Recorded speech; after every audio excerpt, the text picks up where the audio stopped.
दोस्तों जब भी कोई student RPSC first grade chemistry की प्रिपरेशन स्टार्ट करता है तो उसके दिमाग में सबसे पहला सवाल एक ही आता है कि मैंने भैया एग्जाम पैटर्न भी देख लिया, सिलेबस भी देख लिया, सब कुछ मैंने समझ लिया, लेकिन मैं अपनी स्टडी को शुरुआत कहाँ से करूँ, सबसे पहला चैप्टर मुझे कौन सा पढ़ना चाहिए।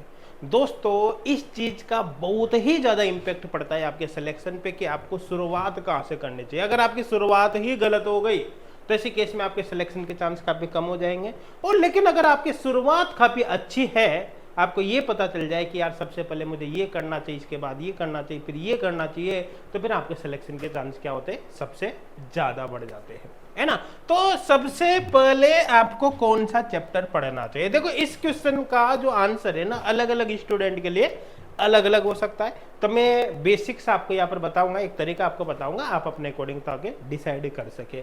अब देखो दो तरह के स्टूडेंट हो सकते हैं। ऐसे स्टूडेंट हो सकते हैं जो बिल्कुल प्रेशर है ना, पहली बार ही तैयारी शुरू करने वाले हैं। और ऐसे स्टूडेंट हो सकते हैं जो रिपीटर्स है ना, वो उनको लग रहा है कि इस एग्जाम में तो हमारा सिलेक्शन नहीं होगा, तो नेक्स्ट एग्जाम की प्रिपरेशन अब हमको करनी है। तो दो तरह के स्टूडेंट हो गया, प्रेशर हो गया, रिपीटर्स हो गया।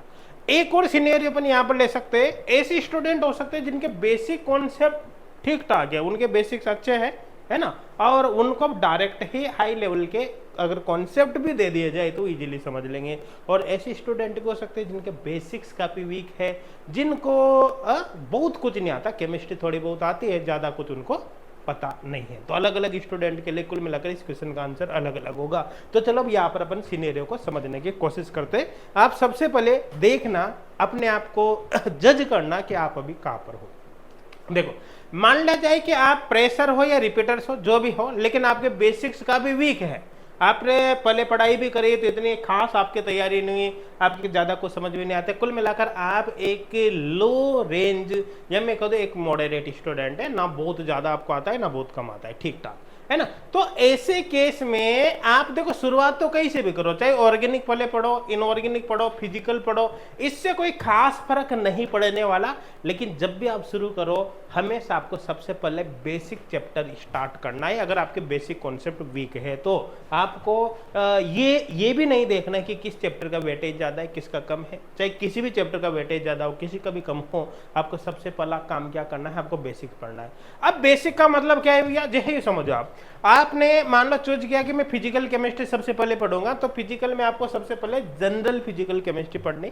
अब जनरल फिजिकल केमिस्ट्री में क्या आता है भैया, जनरल फिजिकल केमिस्ट्री में जैसे यहाँ पर ऑक्सीडेशन स्टेट कैसे निकालते हैं, और ना यहाँ पर रेडॉक्स रिएक्शन क्या होते हैं, रिडक्शन क्या होता है, ऑक्सीडेशन क्या होता है, इक्विवेलेंट वेट क्या होता है, सिंपल टाइट्रेशन के कॉन्सेप्ट क्या होते हैं, मोल क्या होते हैं, मोल कॉन्सेप्ट को कैसे अप्लाई करते हैं, एटसेट्रा, जो बेसिक चीजें ना वो आना चाहिए। अब देखो इन बेसिक चीजों को पढ़ने का फायदा क्या होता है ना। देखो कुछ क्वेश्चन ऐसे होते हैं जो डायरेक्ट आपके एग्जाम में बेसिक कॉन्सेप्ट से ही आते हैं। अभी भी अगर आप एग्जाम पेपर को उठाकर देखोगे, आपका जो लास्ट में 28 जून को पेपर हुआ था, तब भी आपको लगेगा कि यार बेसिक फिजिकल केमिस्ट्री से 2 क्वेश्चन थे, बेसिक जर्नल फिजिकल केमिस्ट्री से ही 2 क्वेश्चन थे, है ना, जो मैं भी बता रहा हूँ उससे।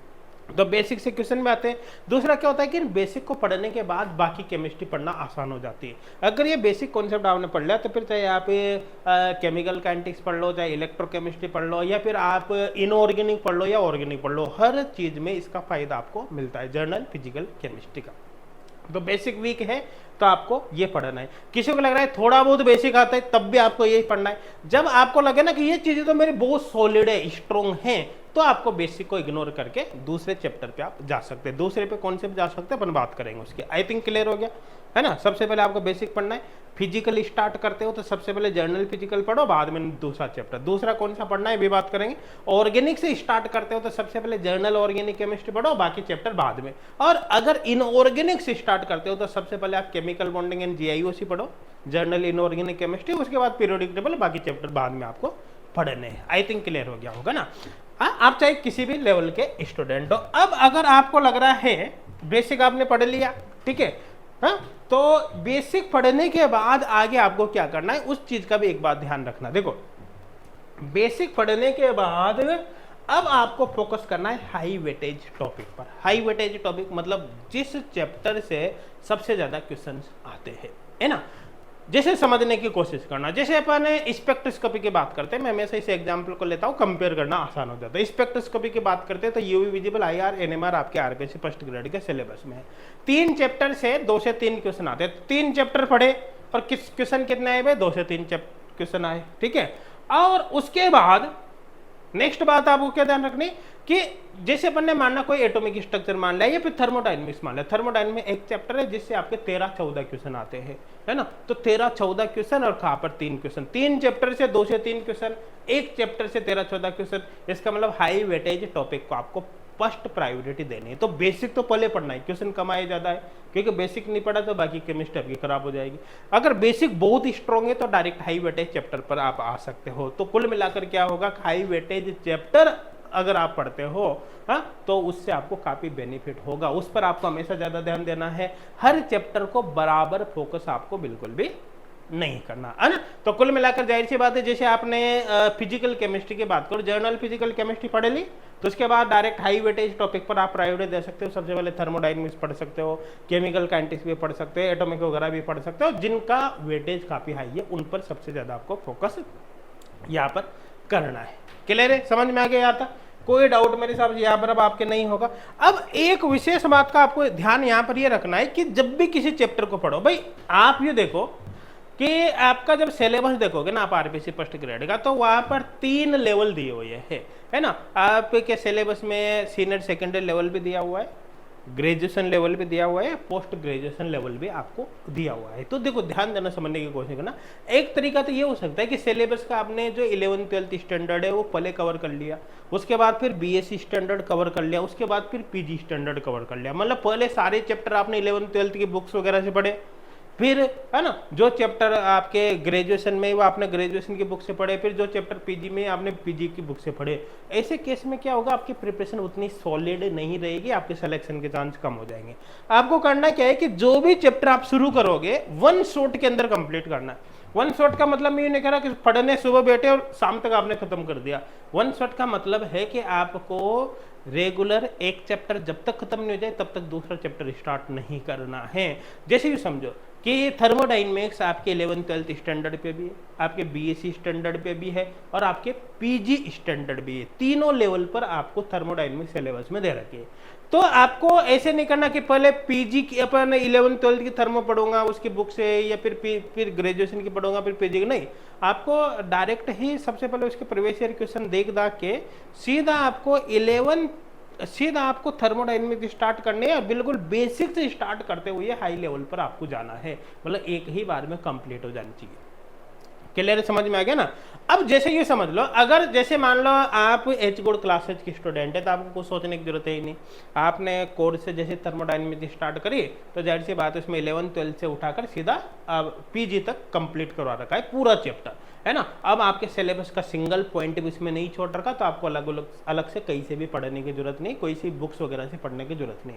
लेकिन अगर आप सेल्फ स्टडी कर रहे हो तो भी आपको 1 शॉट में ही कंप्लीट करना है, आपको अलग अलग चक्कर में नहीं पढ़ना, अदरवाइज आपके काफी लॉस यहाँ पर हो जाएगा। आई थिंक क्लियर हो गया होगा, है ना। मेरे हिसाब से समझ में आ गया होगा। और जैसे कोई चैप्टर कंप्लीट होता है तो उसके प्रीवियस ईयर क्वेश्चन सॉल्व करोगे तो ऑटोमेटिक आपको पता चल ही जाएगा कि कितनी गहराई से आपने पढ़ा, जो पढ़ा है वो सफिशिएंट है या नहीं है ना। हाई वेटेज टॉपिक या जो चैप्टर है इसके लिए हमने ऑलरेडी डिटेल वीडियो बना रखा है, उसका लिंक आपको डिस्क्रिप्शन में मिल जाएगा। आप उस वीडियो को एक बार जरूर देख लेना, उससे आपको पता चल जाएगा कि किन चैप्टर से ज्यादा मार्क्स के क्वेश्चन आते हैं, किन से कम मार्क्स के क्वेश्चन आते हैं, ताकि ऑटोमेटिक आप उसके अनुसार फोकस कर सको। मेरे हिसाब से यहाँ पर क्लियर हो गया होगा। अब साथ के साथ ही एक बात का ध्यान रखना है, देखो मैंने कहा हाई वेटेज टॉपिक पर ज्यादा फोकस करना है, लेकिन छोड़ना कोई सा भी टॉपिक नहीं है ना। जैसे मैंने कहा ना स्पेक्ट्रोस्कोपी से 3 चैप्टर से 3 ही क्वेश्चन आते हैं, इसका मतलब ये नहीं कि यार स्पेक्ट्रो को तो क्या पढ़े, भाई आपके केस में चॉइस नहीं होती, एक क्वेश्चन भी आपको काफी पीछे या आगे ले जा सकता है। तो ऐसे केस में पढ़ना सारे चैप्टर है, बस जिनसे ज्यादा मार्क्स के क्वेश्चन आते हैं हाई वेटेज टॉपिक पर ज्यादा फोकस करना है, लो पर कम करना है, लेकिन पढ़ने सारे ही चैप्टर आपको है। और साथ के साथ ही जैसे जैसे आप चैप्टर्स पढ़ते जाओ, हर चैप्टर के शॉर्ट नोट्स जरूर साथ के साथ बनाते जाओ, ताकि आपको बाद में रिवीजन पर फोकस रिवीजन में इजीली आसानी आपको हो सके है ना, आप इजीली रिवीजन कर सको। अब आरपीसी फर्स्ट ग्रेड केमिस्ट्री की प्रिपरेशन कर रहे हो तो जाहिर सी बात है कि आप अगर सेल्फ स्टडी कर रहे हो तो आरपीसी फर्स्ट ग्रेड केमिस्ट्री का फ्री ऑनलाइन कोर्स जरूर ज्वाइन कर लेना भैया। एच गॉड क्लासेज एप्लीकेशन पर ये फ्री ऑनलाइन कोर्स आपको मिल जाएगा, लिंक आपको डिस्क्रिप्शन में मिलेगा, है ना। एप्लीकेशन डाउनलोड का फ्री ऑफ कॉस्ट है, 1 रुपया भी इसको ज्वाइन करने के लिए पे नहीं करना। हाँ, डेडिकेटेड अगर प्रिपरेशन करना चाहते हैं आरपीसी फर्स्ट ग्रेड की तो ऐसे केस में ये न्यू संकल्प बैच है आरपीसी फर्स्ट ग्रेड केमिस्ट्री का, ये आप जरूर ज्वाइन कर लेना। बहुत ही मिनिमल इसकी प्राइस है, बहुत ही कम प्राइस है ना। इतने कम प्राइस में ये कोर्स आपके पास टिल एग्जाम वैलिडिटी तक रहेगा, है ना। फिक्स पीरियड के लिए भी आप ज्वाइन कर सकते हो, ये कोर्स भी अवेलेबल है जितने समय के लिए आप चाहो उतने समय के लिए, या फिर संकल्प बैच अगर ज्वाइन करते हो तो ये आपके एग्जाम तक रहेगा ना। बाकी वीडियो में अगर कोई भी आपको लग रहा है एक्स्ट्रा सजेशन तो आप कमेंट करके जरूर बताइए, है ना। नेक्स्ट वीडियो के अंदर उसको जरूर हम कंसिडर करेंगे और आपके कमेंट को देखकर हो सकता है बाकी स्टूडेंट को भी इसका बेनिफिट हो। Thank you.